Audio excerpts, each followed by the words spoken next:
Viva Voz, com Vera Magalhães.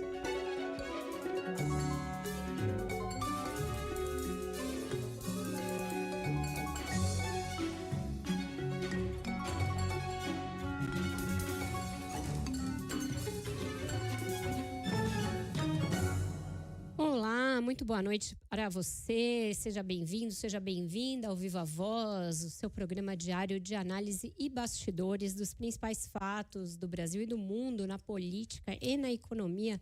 Boa noite para você, Carol Moreira. Oi, Vera, boa noite para você, de novo para os ouvintes, e mais um dia agitado em relação à comunicação, redes sociais, resposta da Meta, reação da AGU e as mudanças na SECOM também, né? Pois é, tá tudo mais ou menos interligado, né? O temor do governo com essas mudanças na política de mediação de conteúdos da Meta, com a sua própria mudança na comunicação, o fato de que ele está preocupado com a maneira como as suas ações chegam na sociedade. De alguma maneira, está conectado e ficou muito claro hoje, porque tomou posse o novo titular da Secretaria de Comunicação de Governo, Sidônio Palmeira. Ele assume antes mesmo da tal reforma ministerial que o presidente Lula está programando, está estudando, porque o governo considerou que mudar a comunicação era mais urgente, não poderia esperar a eleição das mesas da Câmara e do Senado. Quem traz as informações sobre essa cerimônia de posse do marqueteiro Sidônio Palmeira à frente da SECOM é o Igor Cardim, já está com a gente na linha. Boa noite, Igor.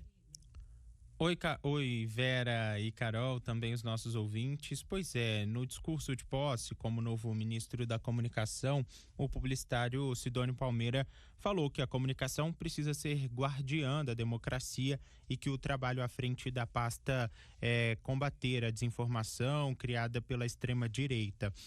O agora ministro falou em faroeste digital e que é preciso combater o que chamou de movimento macabro, numa referência às fake news. Sidônio Palmeira assume o ministério com a missão de melhorar a comunicação do governo, que vinha sendo criticada até mesmo por aliados pelo próprio presidente Lula publicamente.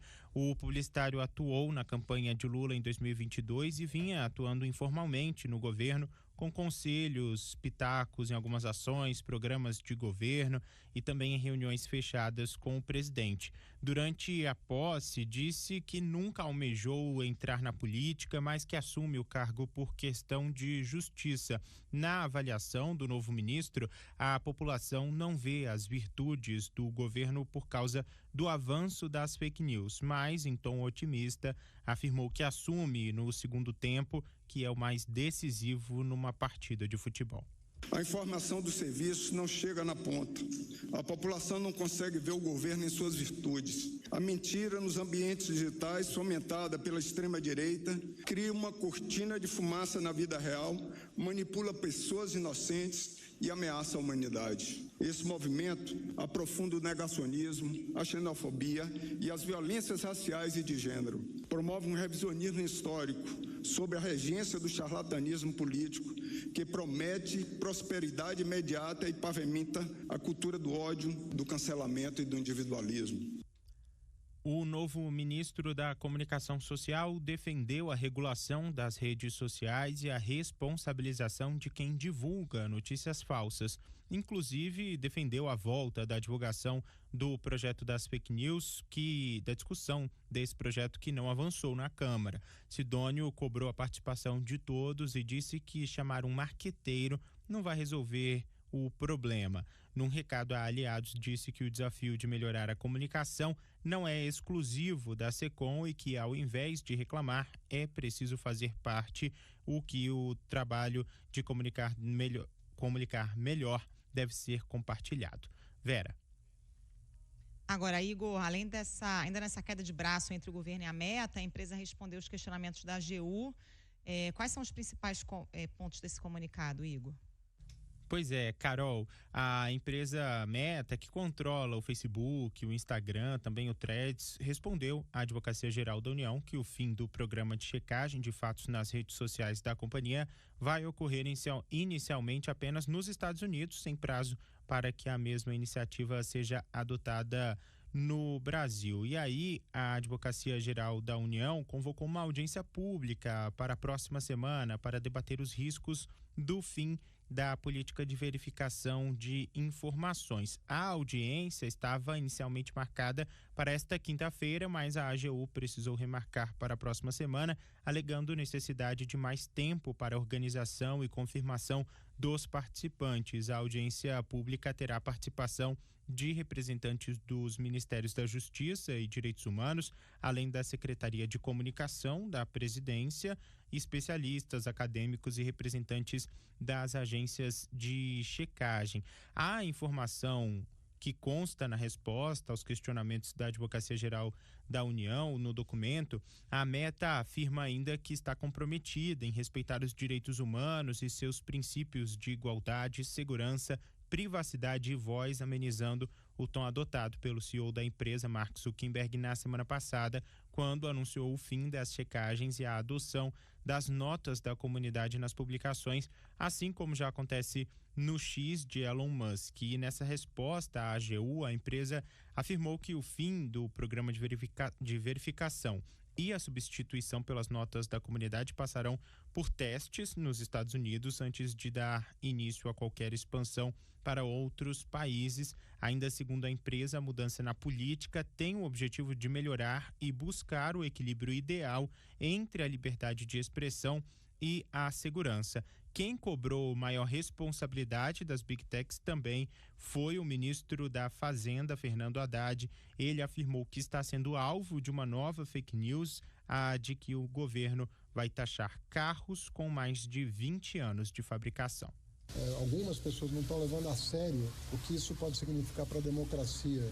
Você colocar na boca de uma pessoa uma frase que ela não proferiu e com um requinte tecnológico que faz com que muita gente acreditasse naquilo. Já estou prevenindo vocês que parece que depois desse alinhamento das Big Techs com a extrema-direita, nós vamos ter efetivamente dias difíceis pela frente. E isso consome energia do governo, consome energia do Estado, funcionários públicos e tudo mais, para combater um tipo de barbaridade que, na minha opinião, com esse alinhamento com o fascismo, deve acontecer mais.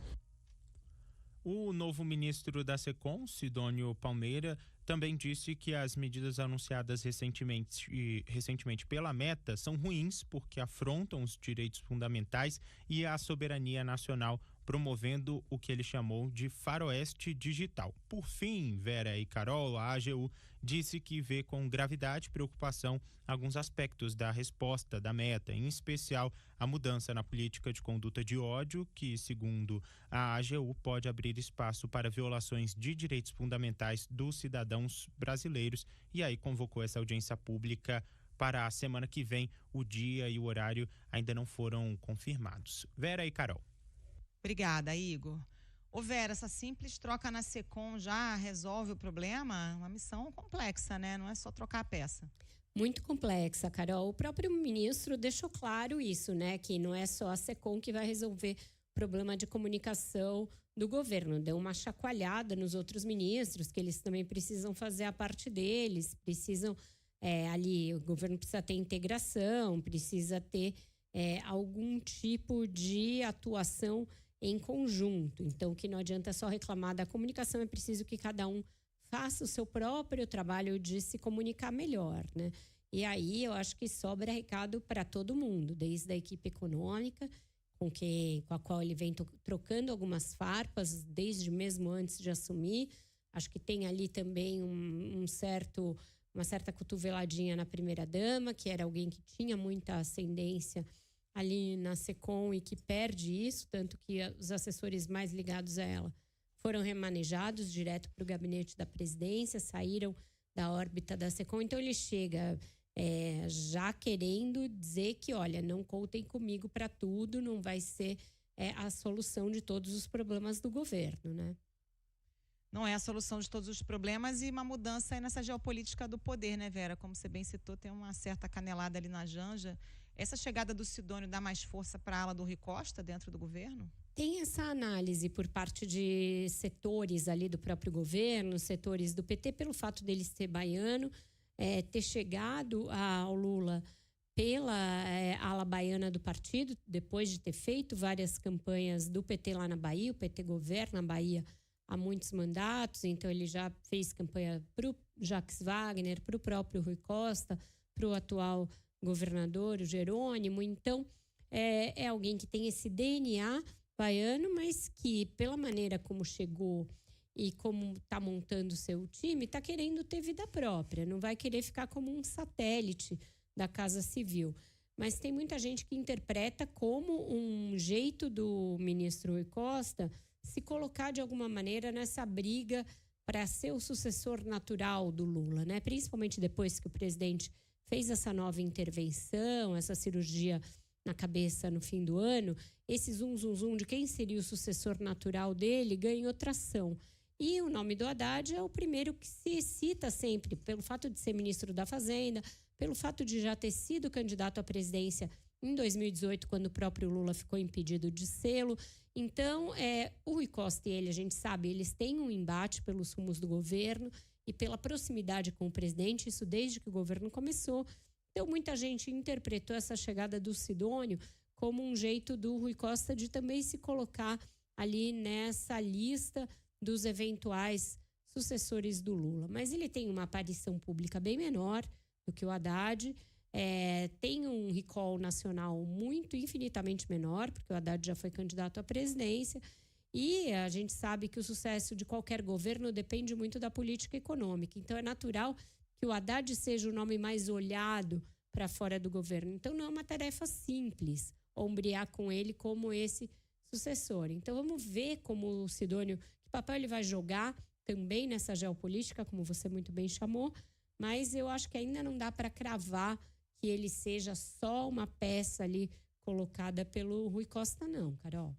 E ele já chega com uma missão hercúlea de desmentir essa fake news do Pix, né? Que ganhou muita atração nas redes sociais, virou um problemaço para o governo, né? Essa é uma missão que todo mundo vai compartilhar. Acho que quando ele também diz, cada um faça o seu trabalho, está querendo dizer que ele não vai fazer milagre chegando agora. Se você pensar, é claro que tem muito de malícia e até uma conduta muito criminosa e irresponsável por parte de quem compartilha esse tipo de conteúdo fake, mas a gente olha e vê que o governo dá sopa para o azar nesses momentos, né? A Receita não pode só fazer uma instrução normativa tratando de um negócio que está na vida de todo mundo usa a toda hora, né? Ao alcance do dedo do celular, para comprar um mate na praia, você faz um Pix. Para pegar um táxi, para tudo você faz Pix. Então, é uma coisa muito presente na vida das pessoas, para você fazer uma instrução normativa sem você explicar previamente e sem você detectar previamente que aquilo é um foco de potencial desgaste. Então, é isso. O problema de comunicação do governo é algo de uma extensão maior, não está localizado só na SECOM. Parte de cada ministério entender aquilo que pode dar problema na sua área e já preventivamente fazer uma divulgação exitosa a esse respeito, Carol. E falando dessa história da Meta, Vera, o governo deve ingressar no STF para ajuizar uma nova ação contra a empresa?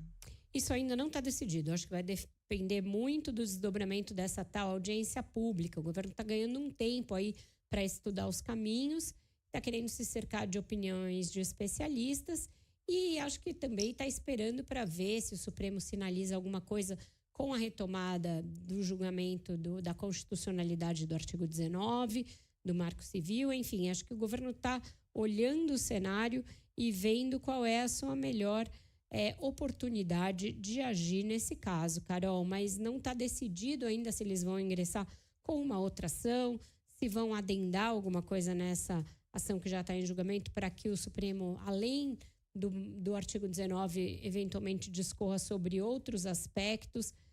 Eu acho que ainda está bem no ar o que vai sair a partir daí.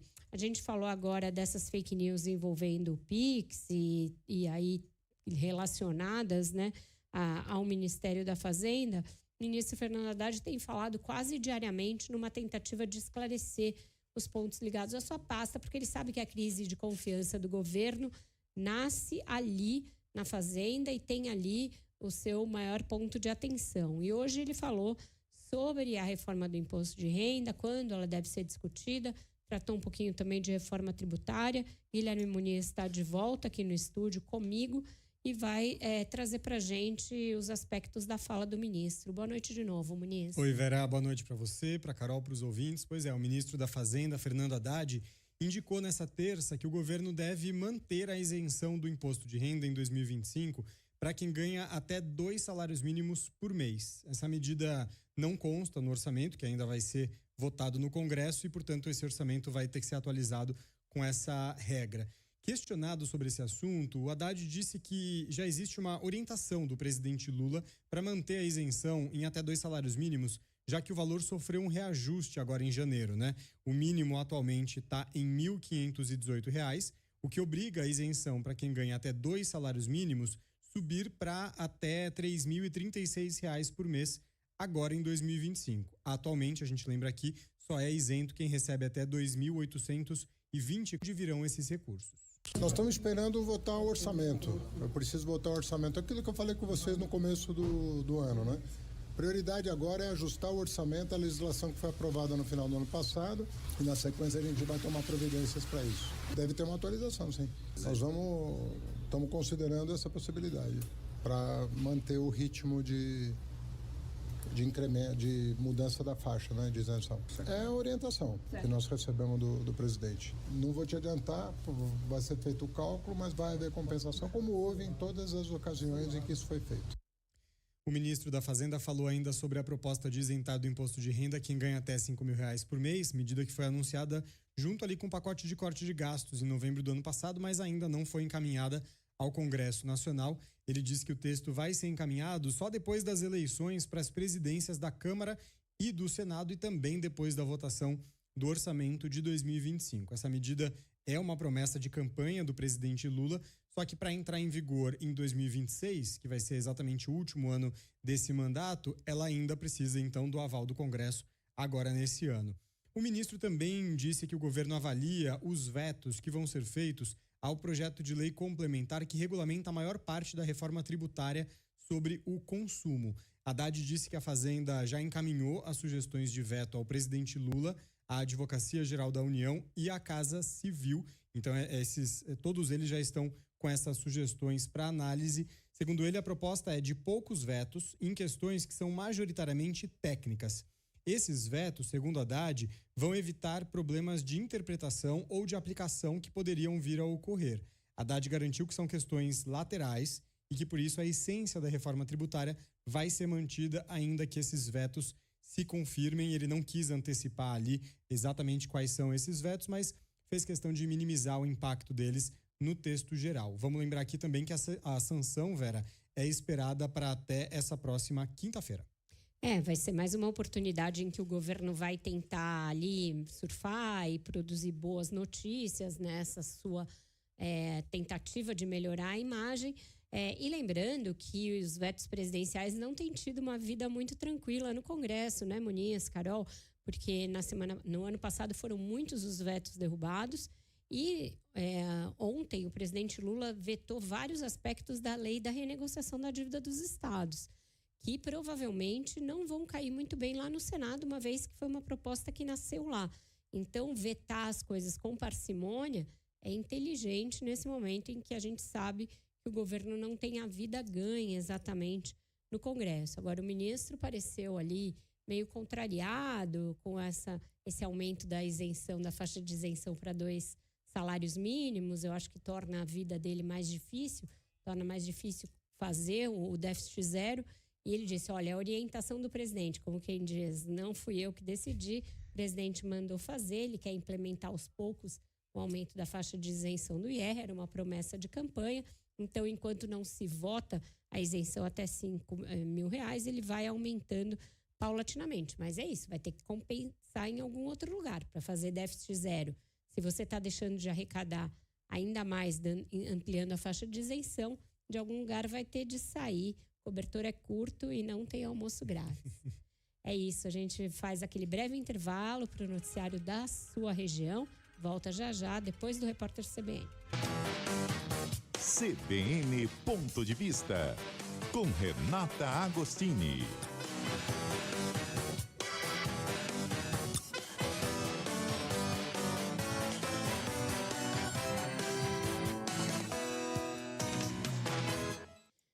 Muito boa noite para você, Renata Agostini.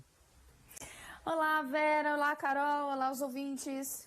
Renata, a gente estava falando agora sobre a reação do governo, a resposta da Meta às cobranças feitas pela Advocacia Geral da União. Tinha a ideia de se fazer uma audiência pública nesta quinta-feira, mas houve o anúncio de que ela foi postergada para a semana que vem. E eu disse aqui, depois da reportagem de Brasília, estava falando com a Carol, que a minha impressão é que o governo está ainda analisando o cenário, olhando as possibilidades que estão aí postas na mesa, querendo ganhar um pouco de tempo. Eu sei que você apurou, junto a fontes do governo, como é que eles estão vendo esse tema tão delicado. Por que caminho eles devem seguir de agora em diante, Renata? Vera, é isso mesmo que eu percebi nas conversas com integrantes do governo sobre esse assunto hoje ao longo do dia. Existe um temor de se tomar alguma medida que pareça imprudente diante de resultados nesse momento que eles não conseguem antever. Então, explicando de uma forma mais prática. É uma briga de cachorro grande, é uma disputa que o governo sabe que pode ter implicações econômicas, diplomáticas. A gente não está falando só aqui sobre um termo de uso de uma plataforma. E o governo quer não só medir bastante como ele vai conduzir esse tema, mas também não entrar nessa briga sozinho. Não quer que se transforme numa disputa entre Lula e Zuckerberg, ou entre o governo do PT e as grandes plataformas que estão alinhadas a Trump. Quer tentar dar uma roupagem de que é ali um debate capitaneado pelo Estado brasileiro e pela sociedade brasileira. Daí a ideia dessa audiência pública, daí a ideia, inclusive, de adiá-la, para que ela possa ganhar corpo, envolver mais entidades e pessoas convidadas, e para o governo também dar uma respirada e pensar como vai tocar isso. Nesse momento, ainda que o governo, integrantes do governo, dizem que eles estão ali avaliando, por onde eles vão caminhar, não descartam que haja uma tentativa ainda de algum tipo de conversa, negociação que seja extrajudicial, ou seja, um pedido de esclarecimento, uma notificação como foi feito inicialmente. Existe uma aposta geral de que dificilmente esse caso vai escapar de chegar nas mãos do Supremo Tribunal Federal, diante de todos os sinais que vêm chegando das plataformas. Isso, inclusive, foi uma ponderação feita agora há pouco por um integrante do governo para mim. Olha, ele me dizia, elas estão dando a indicação de que não estão lá muito dispostas a colaborar. Então, seguindo isso e considerando que é basicamente um cavalo de pau ali, que elas estão dando, porque elas vinham ao menos tentando parecer que estavam ali entendendo as preocupações do governo, até esse vídeo do Mark Zuckerberg. Então, diante disso, é muito difícil que esse caso não chegue ao Supremo Tribunal Federal.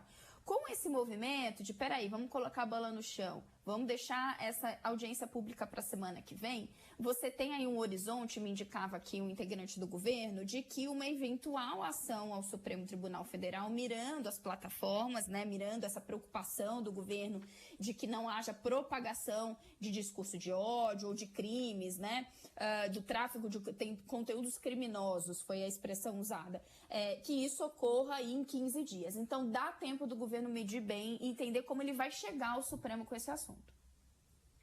Pois é, Renata, esse vídeo do Zuckerberg, todo esse zoom, como é que isso deve influenciar a discussão sobre o Marco Civil da Internet no Supremo? Porque a votação foi suspensa, deve ser retomada esse ano.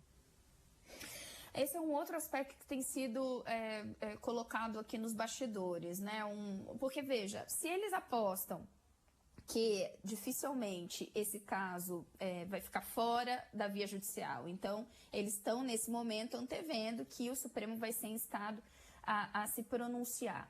Eles também imaginam que, e não só imaginam, as conversas já estão em andamento nos bastidores. Eles entendem que os ministros do Supremo Tribunal, vendo esses últimos sinais das plataformas, isso pode eventualmente ter, sim, um efeito em outros julgamentos, mais notadamente do Marco Civil da Internet. Lá temos o debate do artigo 19, que fala justamente sobre a responsabilização das plataformas. Quando eu falei há pouco, Carol e Vera e ouvintes, né, sobre o fato de o governo estar cauteloso, entende que é uma briga que ele não pode fugir, ao mesmo tempo não está ignorando a complexidade do assunto. Não se trata apenas de medir os reflexos desse tráfego de conteúdos criminosos, de fake news, de desinformação no Brasil, o eventual efeito eleitoral, tudo isso que nós temos debatido intensamente nos últimos dias. Mas também o fato de que, se comprar uma briga ou esticar muito essa corda de tal maneira que eventualmente a gente tenha interrupções, por exemplo, na prestação desse serviço, isso foi uma hipótese colocada, né? Claro que a gente está falando aqui, veja bem, gente, de um cenário extremado, né? Mas se essa briga acabar resvalando para algum tipo de decisão nesse sentido, o governo está antevendo os reflexos que pode ter até na economia. Porque hoje você tem uma série de negócios que funcionam, de vendas que são feitas por meio dessas plataformas e a comunicação no Brasil por meio do WhatsApp, que é extremamente relevante. Algo que não acontece, por exemplo, da mesma maneira, na mesma medida, nos Estados Unidos e em outros países. No Brasil, essa é uma plataforma muito bem sucedida. Então, isso não está fora dos cálculos feitos nesse momento pelo governo, inclusive um debate que tomou esse caráter ampliado, né? Não está ali só numa pasta, está em diversos ministérios nesse momento. Renata, hoje na posse, né, o Sidônio Palmeira também falou nesse assunto, demonstrou preocupação com ele, os assuntos estão mais ou menos interligados, né? A necessidade de melhorar a comunicação do governo e o fato de que às vezes se enxuga gelo porque as fake news vêm pelas redes sociais, etc. E ele apostou na retomada da discussão de algum projeto de regulamentação das redes via Congresso. Você acha que esse caminho está aberto ou está bem interditado?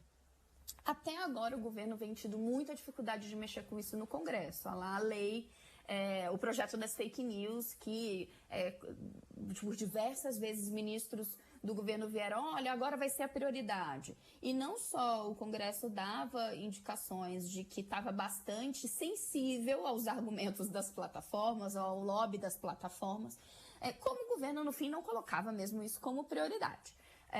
Então, existe esse caminho de se tentar, então, uma nova roupagem para entrar nesse tema, a partir desse gancho, né, dada essa provocação feita por Mark Zuckerberg, está no radar, tanto que o próprio novo ministro citou. Existe, me parece, uma dificuldade grande de que isso aconteça, especialmente na velocidade que seria necessária para que esses efeitos esperados, né, da decisão de Meta, de quase um liberar geral, né, que elas aconteçam. Por isso, a aposta de que, mais uma vez, não só nesse tema, mas em vários temas, a solução vai vir mesmo via Supremo Tribunal Federal. E por isso, tanto se falou hoje, né, nas conversas que eu tive com as fontes, de como esse julgamento do Marco Civil da Internet e do artigo 19 vão entrar nesse jogo de forças.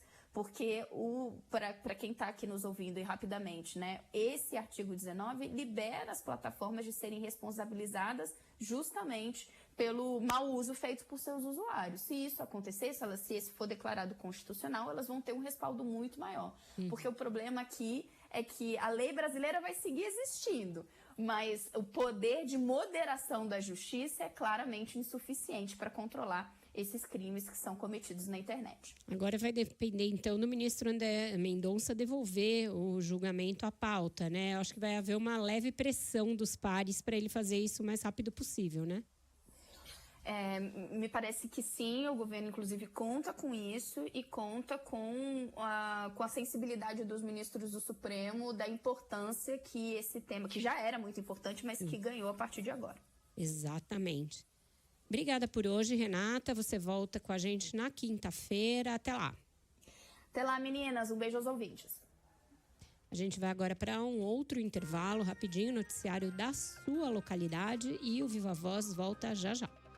E estamos de volta com o Viva Voz e a gente falava ali no primeiro bloco, né, a respeito das questões todas das fake news envolvendo aí o governo, etc. Mas a vida também não está tão simples para a oposição, especialmente para o ex-presidente Jair Bolsonaro. Ele está tentando de todas as maneiras liberar o seu passaporte para supostamente ir à posse de Donald Trump. E isso também está gerando memes nas redes sociais. Eu vi um que era engraçado, que era um bilhete todo manuscrito, como se fosse um convite do Trump para ele ir à sua posse. O fato é que o Supremo Tribunal Federal está exigindo aí que ele comprove que houve um convite pessoal e intransferível para o próprio Bolsonaro. E o ministro Alexandre de Moraes está mandando as respostas todas para a Procuradoria-Geral da República, para também ter respaldo na sua decisão. Quem traz as informações sobre esse imbróglio para a gente é a Samantha Klein. Boa noite para você, Samantha.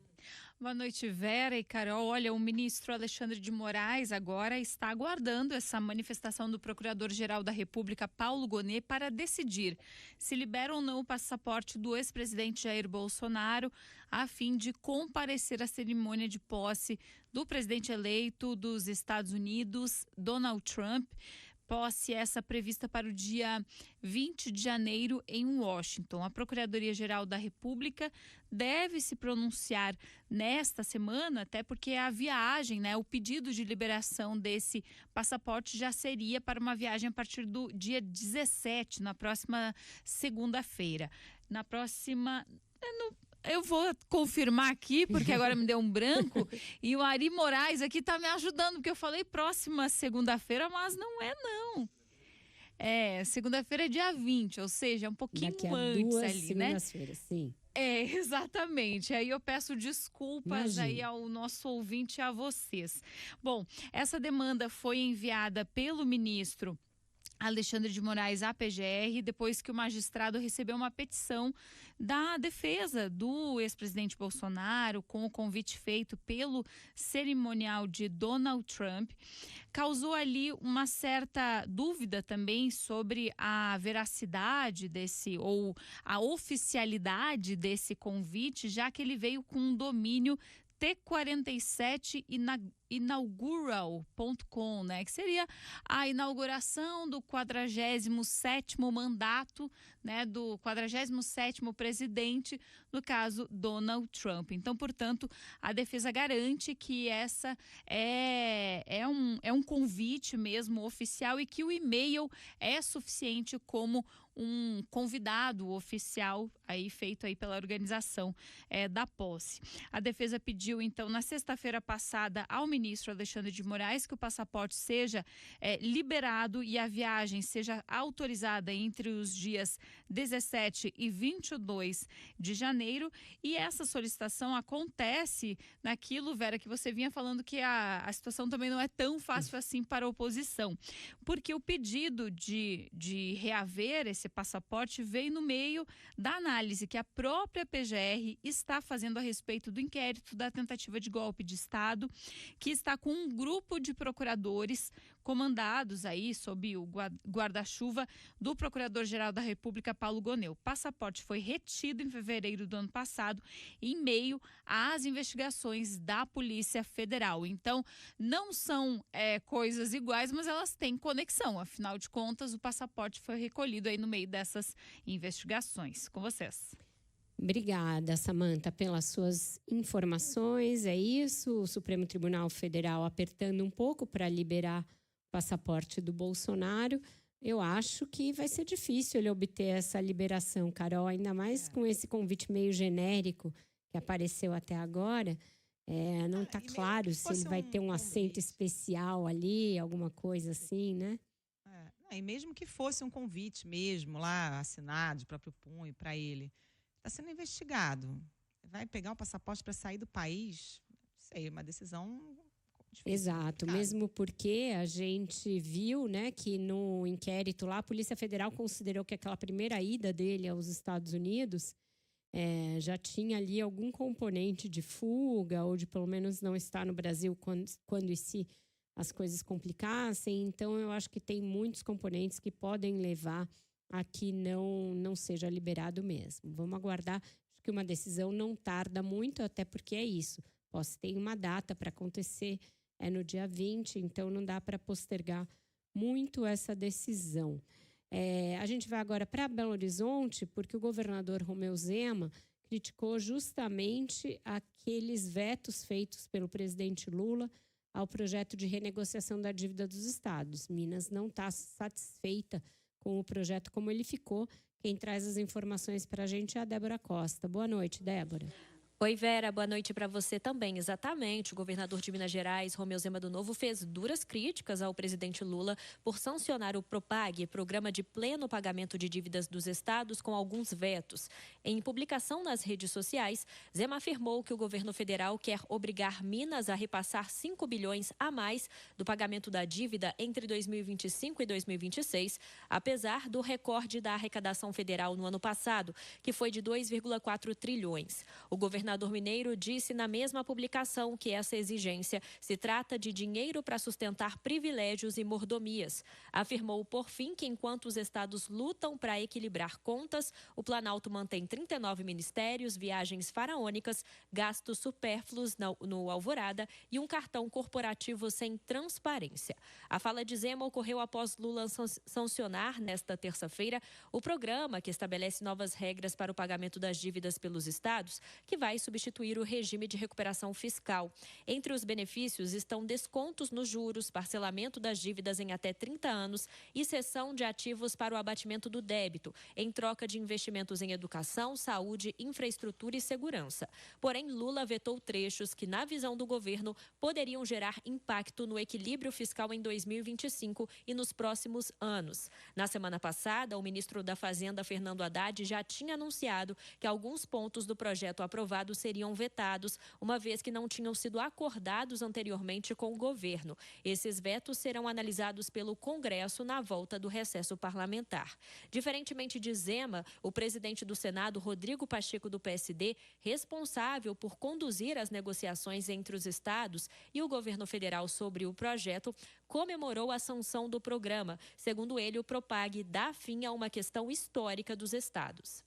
No final das contas, nós temos uma solução inteligente, efetiva para o pagamento das dívidas, que preserva servidores públicos, que preserva o interesse de estados federados e permite que haja, por parte desses estados, a retomada de investimentos públicos de interesse da população. Ao invés de só pagar a dívida, além de se pagar a dívida efetivamente, há também a possibilidade de investimentos em saúde, em educação, em segurança, a partir desse equacionamento desse projeto que hoje é transformado em lei. Segundo o Tesouro Nacional, atualmente o valor da dívida dos estados chega a quase 800 milhões de reais. Minas Gerais, São Paulo, Rio Grande do Sul, Rio de Janeiro e Goiás estão entre os maiores devedores. Pela lei sancionada, o prazo limite para a adesão dos estados ao PROPAG é 31 de dezembro deste ano. Dessa forma, segundo o governo de Minas, agora será iniciado um extenso processo de negociação com o governo federal e com a Assembleia Legislativa do Estado de migração do RRF para o novo programa. Vera. Obrigada, Débora, pelas suas informações. Adoro o nome pagamento pleno das dívidas, só que parcial, né? Porque você está recebendo ali um baita num descontão. Eu quero um pagamento pleno desse também quando eu renegociar minhas dívidas, o cartão, etc. Mas tudo bem. Antes de encerrar o Viva Voz, a gente ainda volta a Brasília, porque o presidente Lula participou agora à tarde de uma solenidade do programa Mais Professores e falou a respeito da tentativa de valorização aí da carreira. Quem traz as informações para a gente é a Isa Staciarini. Boa noite, Isa. Oi, Vera. Muito boa noite a você, a Carol e aos ouvintes. Nessa cerimônia de lançamento do programa Mais Professores, semelhante aí ao Mais Médicos, o presidente Lula disse que hoje ser professor é uma profissão de risco e reforçou que é necessário motivar que o professor seja uma profissão hoje em dia promissora, uma profissão que dê a certeza para essa categoria que os docentes estão trabalhando em benefício das pessoas e que o Estado vai poder ajudá-los para que o professor não seja, inclusive, molestado ou até agredido. Ele reforçou que essa valorização dos professores passa, inclusive, por garantir que não seja pago um salário merreca, nas palavras do presidente Lula. Ele ainda citou diversas vezes a necessidade do poder público valorizar a educação no país. Vamos ouvi-lo. Hoje, quem dá aula na periferia das grandes metrópoles desse país sabe que ser professor é um risco. Espera ônibus tarde da noite, pega ônibus de manhã lotado, chegar na escola sabendo que as crianças estão com preocupação, muitos nem tomaram café em casa. E às vezes menino com violência e vai tentar jogar sua raiva, sabe, na professora e no professor. Então, se a gente não motivar que o professor e professora seja uma profissão, sabe, eu diria, promissora, de que esse professor não vai ser molestado, não vai apanhar.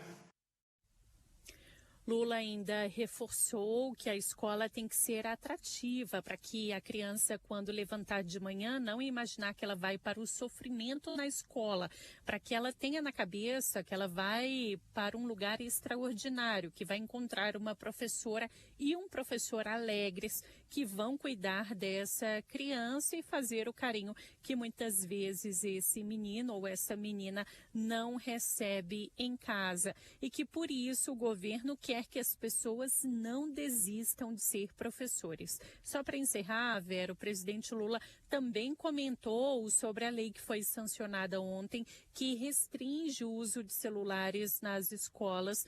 Disse que hoje há uma revolução da mentira, que são as fake news, e que por isso proibir o celular é uma forma de defender as crianças, os professores e a educação, que ele não quer que ninguém vire algoritmo, mas sim que continue humanista. Vera. Obrigada, Isa, pelas suas informações. Quanto à valorização dos professores, melhor política impossível. Talvez seja ainda só um começo, é preciso fazer mais. A educação em tempo integral, que é uma política desse governo, também aponta no caminho certo. Os estudos todos, as evidências científicas mostram que é isso que faz com que se dê um salto no sentido da educação melhor e do aprendizado e aí no futuro da produtividade da economia. Em relação ao celular nas escolas, eu acho que é uma medida positiva, mas só um adendo ao que o presidente fala, não vai ser isso que vai impedir que a criança seja exposta a conteúdos de fake news e outros impróprios, porque ela não usa o celular na escola, mas eventualmente vai poder usá-lo em casa, então cabe aos pais também fazer essa curadoria, Carol. É isso? Ficamos por aqui. Ficamos por aqui por hoje. Estouramos levemente o tempo para desespero do nosso produtor Wender Starles, mas já entrego para você. Temos crédito. Você quase nunca estoura, mesmo. Temos crédito. Eu tô na carteira Carlos Alberto Sardenberg hoje de estouro de tempo. Beijo, Vera. Até amanhã. Beijo, até amanhã. Vocês ficam agora com o ponto final com a Carol e o Guilherme Muniz.